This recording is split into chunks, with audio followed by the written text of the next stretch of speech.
पूजा घर में भी भोजन करते हुए राम जी को देख रही है और पालने में सोए हुए भी राम जी को देख रही है। तो माता कौशल्या दौड़ कर एक बार पालने के पास गई, एक बार फिर पूजा घर में गई, फिर ऐसे कई चक्कर लगाया, लेकिन वही तो मैया को भ्रम हो गया कि कहीं मैं स्वप्न तो नहीं देख रही या मैं पागल तो नहीं हो गई हूँ, आखिर ये हो क्या रहा मेरी बुद्धि को, ये दो दो राम कैसे दिख रहे, राम तो एक है।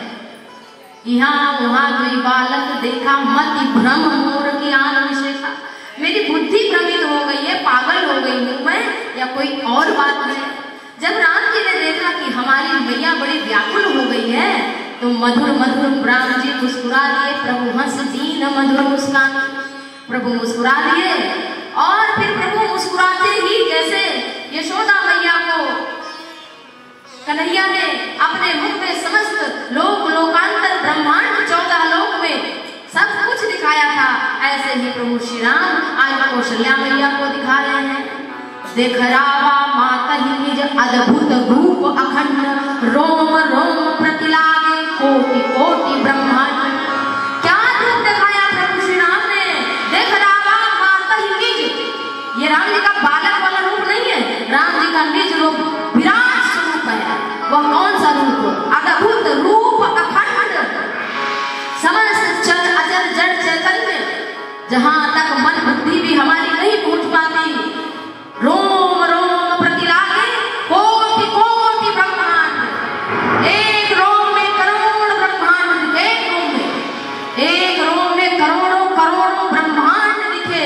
और जब ऐसा देखा अगणित रवि शशि, करोड़ों मतलब गिने ही नहीं जा सकते, इतने सूर्य, इतने चंद्रमा, इतनी नदियां, इतने पहाड़, इतने पर्वत, इतने जंगल, इतने समुद्र, काल कर्म गुण ज्ञान स्वभाव, यह सब कुछ प्रभु श्री राम जी ने अपने एक रोम में, करोड़ों ब्रह्मांड में, एक ब्रह्मांड में फिर 14 लोक, 7 पाताल और 7 ऊपर के लोगों को दिखाया।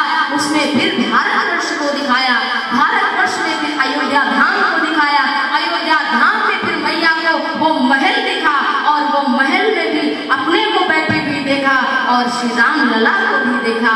यह दृश्य जब देखा तो और माया को देखा, काल को देखा, स्वयं युवराज, कई युवराज भगवान के रूप में देखी माया सब विधि गाड़ी। यह माया जो हम सभी को नचा रही है, ये राम जी के भीतर दिख रही है। कैसे?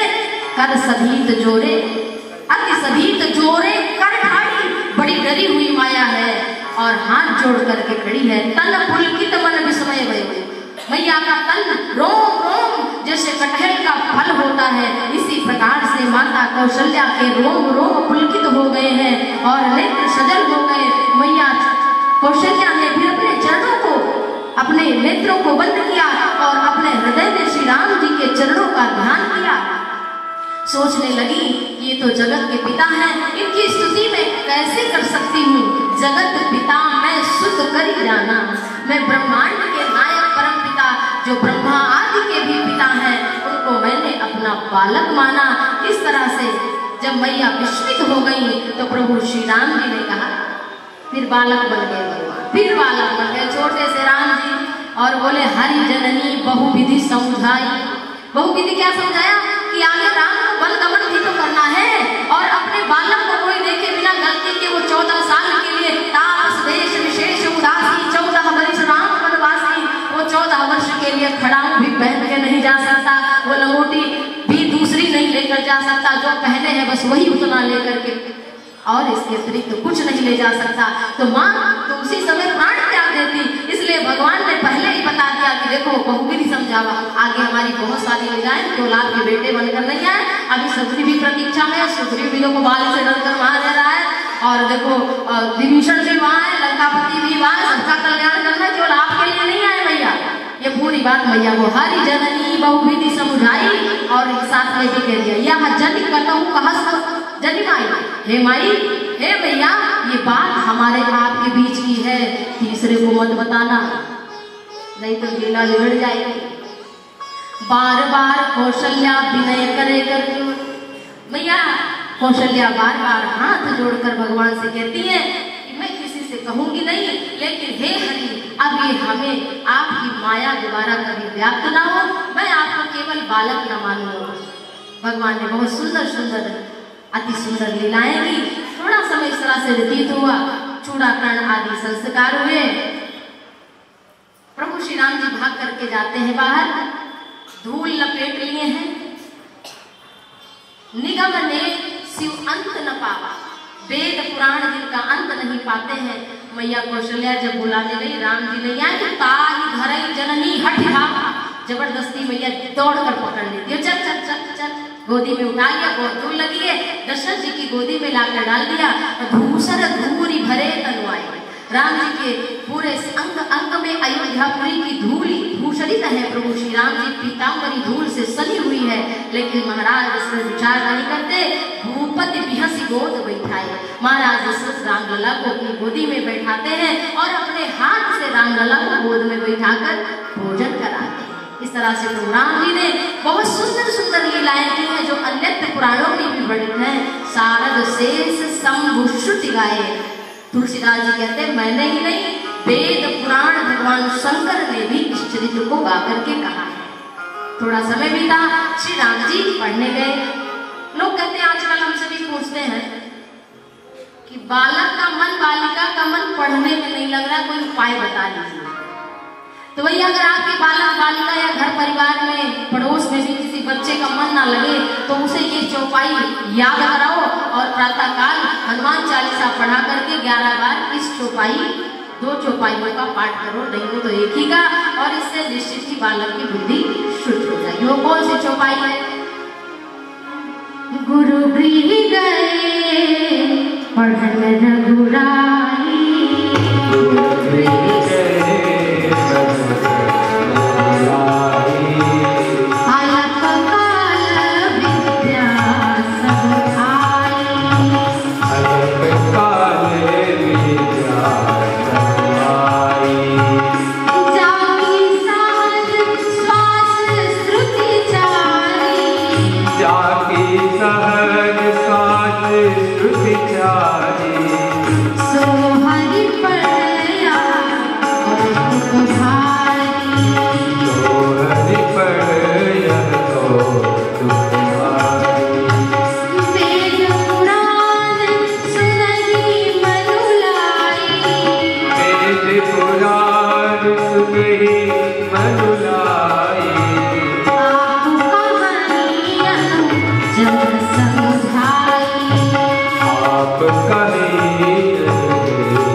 अंधकार क्या है?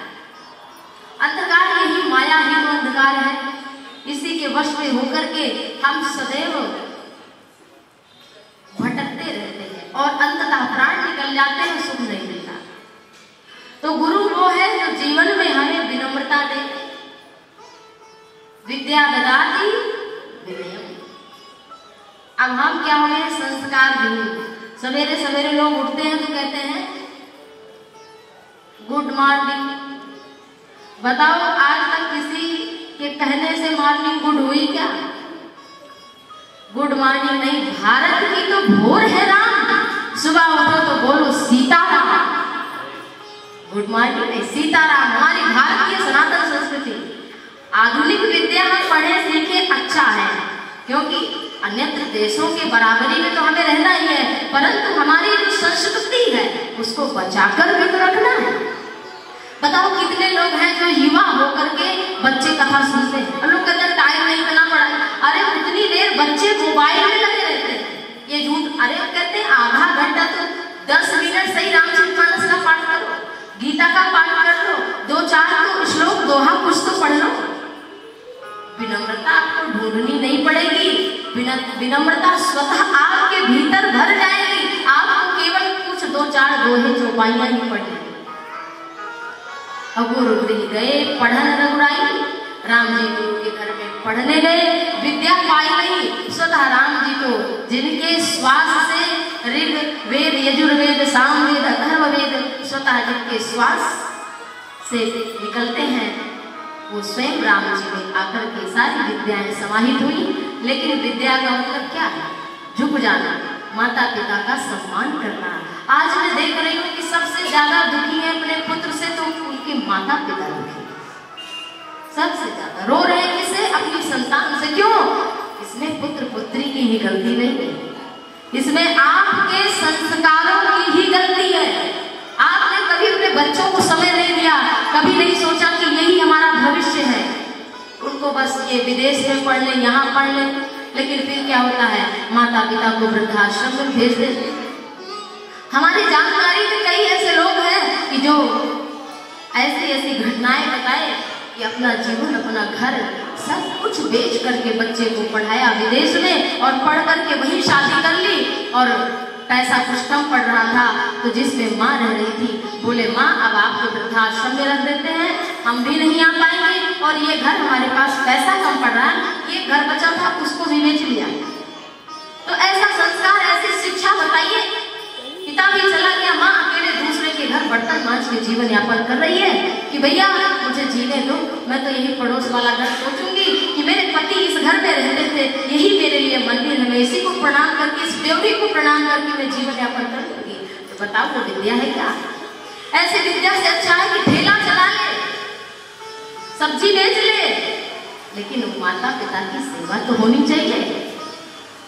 अगर विनम्रता ना आए जीवन में तो विद्या का कोई मतलब नहीं, पढ़े लिखे का कोई मतलब नहीं। इसलिए अगर आप भैया आप हम सबको सुख चाहिए तो हमारा जो आने वाली पीढ़ी है या छोटे बालक बालिका, अच्छा संस्कार हो, अच्छी व्यवस्था के साथ अच्छा संस्कार। और राम जी जब पढ़ कर के आए तो वेद पुराण सुनई मन लाई।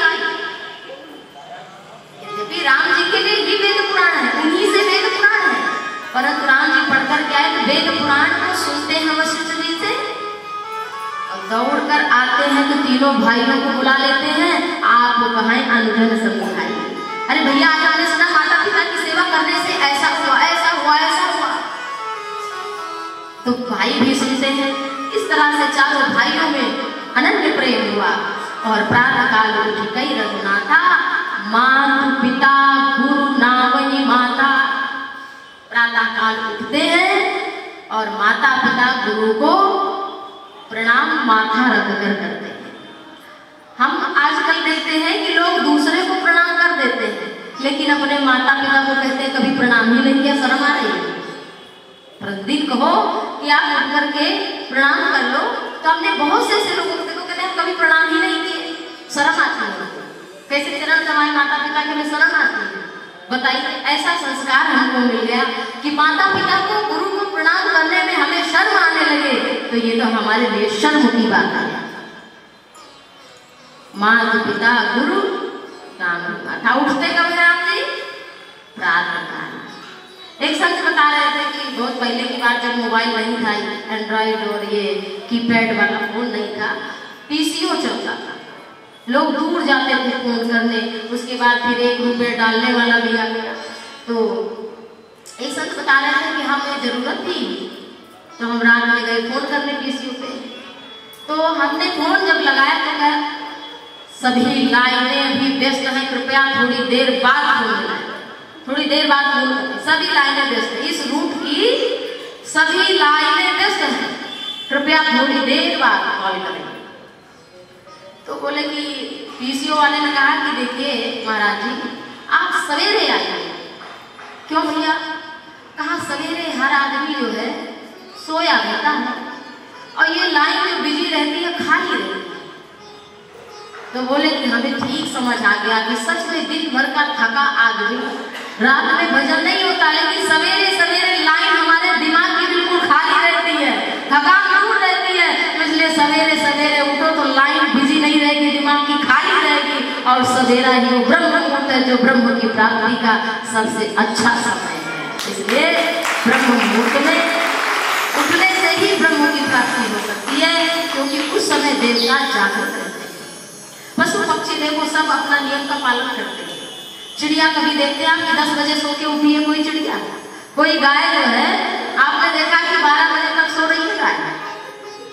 बकरी को देखा है?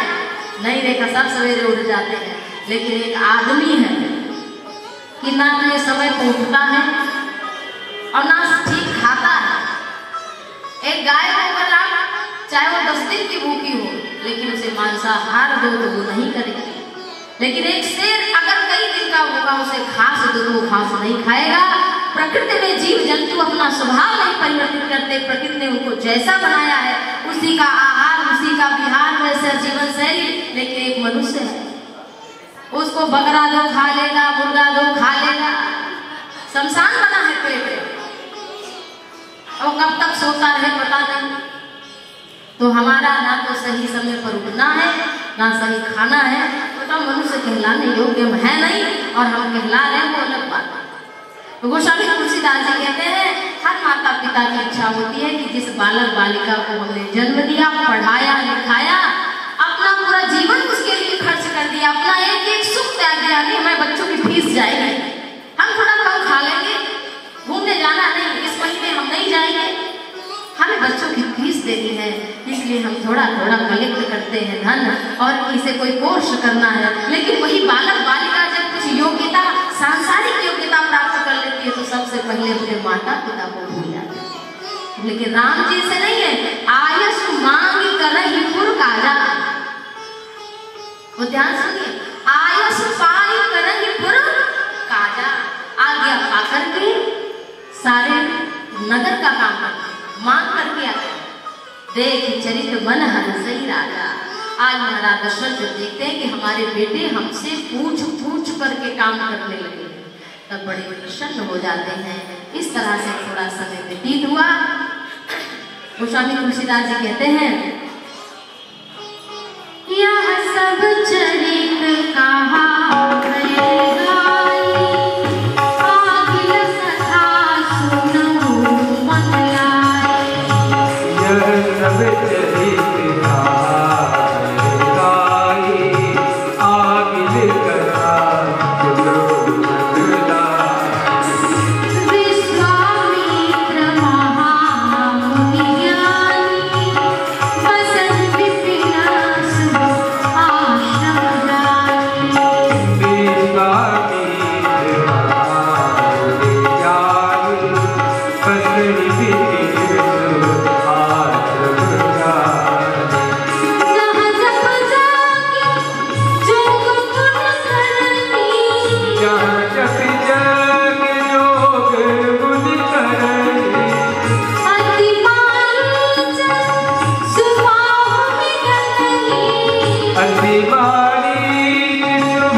विश्वामित्र महामुनि जंगल में रहते हैं, जंगल को मंगल करना चाहते हैं, लेकिन उनके यज्ञ को निशाचर मारीच सुबाहु उनकी सेना पूर्ण नहीं होने देती। विश्वामित्र महामुनि विचार करते हैं कि भगवान श्री हरि का अवतार भूभार हरण करने के लिए हो चुका है, क्यों ना जाकर के मांग करके महाराज दशरथ से राम लक्ष्मण को ले आऊं और अपने यज्ञ को पूर्ण कर। गाधि तनय मन चिंता व्यापी, हरि बिनु मरहि न निश्चल पावि। इस तरह से मुनि श्रेष्ठ विश्वामित्र महामुनि ने विचार करके अयोध्यापुरी की ओर प्रस्थान किया। विश्वामित्र महामुनि देखो संत और नाम क्या है? विश्वामित्र। एक साधारण भाषा में अर्थ समझ लें कि संत वो है जो समस्त विश्व का मित्र है, सबका कल्याण चाहता है, वह संत है। जिसके मन में किसी के लिए ईर्ष्या द्वेष इत्यादि की भावना नहीं है, जीव मात्र का कल्याण हो, जिसकी यह इच्छा हो है, वह संत है, वही विश्वामित्र। अच्छा देखो, निशाचर तो है, लेकिन कभी ना तो महाराज दशरथ ने इस पर विचार किया कि राक्षसों को मारा जाए, और उधर जनक जी है ना, तो कभी जनक ने विचार किया।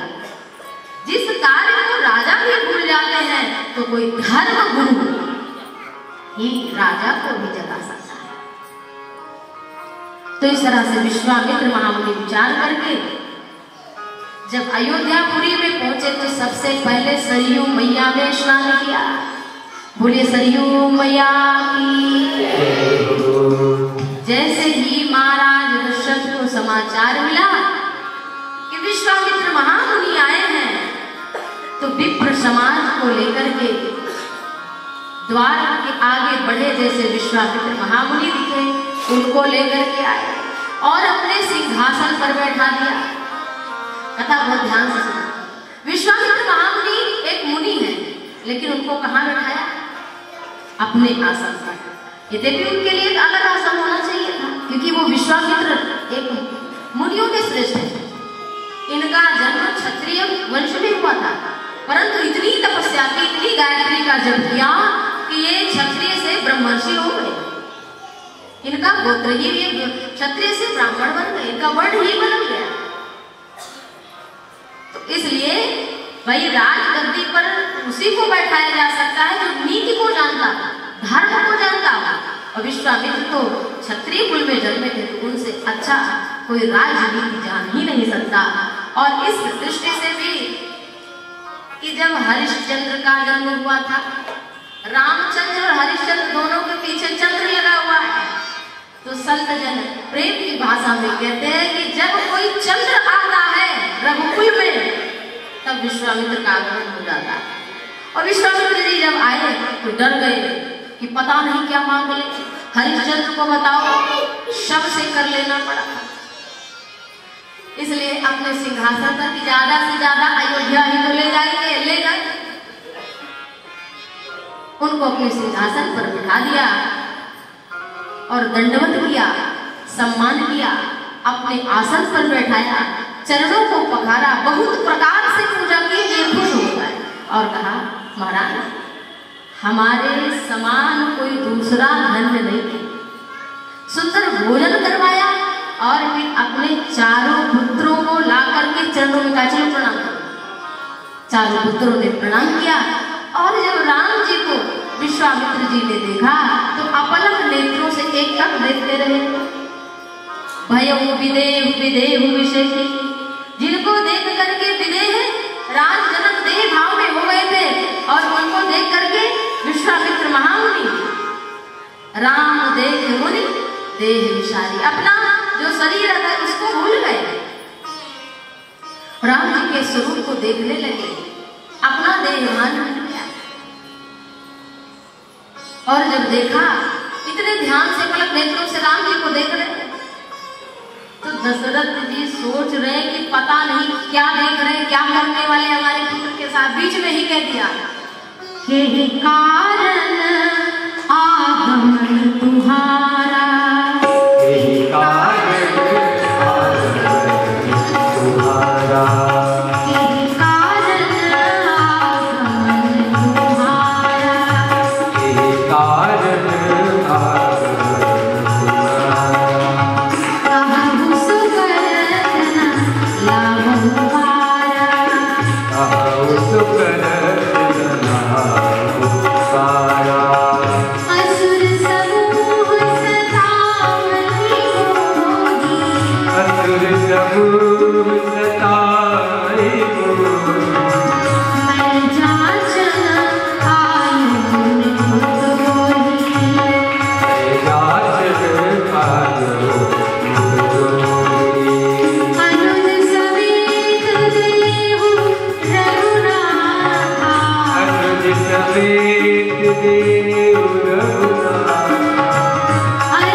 श्रेष्ठ, आपका आगमन किस कारण से हुआ, कहिए, हम करते देर नहीं लगाएंगे। वचन दे दिया, बिना विचारित वचन नहीं देना चाहिए था, क्योंकि ये रघुकुल मणि है, रघुकुल के नायक है महाराज दशरथ। और रघुवंश मणि जो एक बार वचन देते हैं, रघुकुल रीति सदा चली आई, प्राण जाए बरु। और कैकेयी मैया को इसीलिए तो 2 वरदान उन्होंने मांग लिया, क्योंकि रघुकुल की ये रीति है। तो तुरंत बोल दिए, महाराज आप क्यों आए हैं बताइए, मैं करके देर नहीं लगाऊंगा। तो कहा आप अगर करते देर नहीं लगाएंगे तो राम लक्ष्मण को हमें दे दीजिए। महाराज क्या सेवा काम क्या है? कहा राक्षसों को मारना है। अरे महाराज क्या बात कर रहे हैं आप, इतने छोटे नन्हे कुमार अभी चलना नहीं सीखे ठीक से, और आप कहते हैं राक्षसों को मारना। और किसको? मारीच बाबू जो मायावी रूप धारण कर लेते हैं। अरे महाराज आप कैसी बात कर रहे हैं? अरे और कुछ मांगे, मांगो भूमि धेनु धन कोसा, गाय मांग लीजिए, भूमि ले लीजिए। मांगो भूमि धेनु धन कोसा, सर्वस आग देनु सहरोसा, देह प्राण ते प्रिय कछु नाही, सो मुनि देव निमिष एक माही। अरे धन मांग लो, वैभव मांग लो, खजाना मांग लो, गाय ले लो, भूमि ले लो, सर्वस्व अयोध्या नगरी ले लो, लेकिन राम देव नहीं बने गोसाई। हे महाराज हम राम को नहीं दे सकते। चरणों पर गिर पड़े महाराज दशरथ, रोने लगे, उनके नेत्रों से जल प्रवाहित होने लगे। और महाराज दशरथ बोले, राघव को मैं नहीं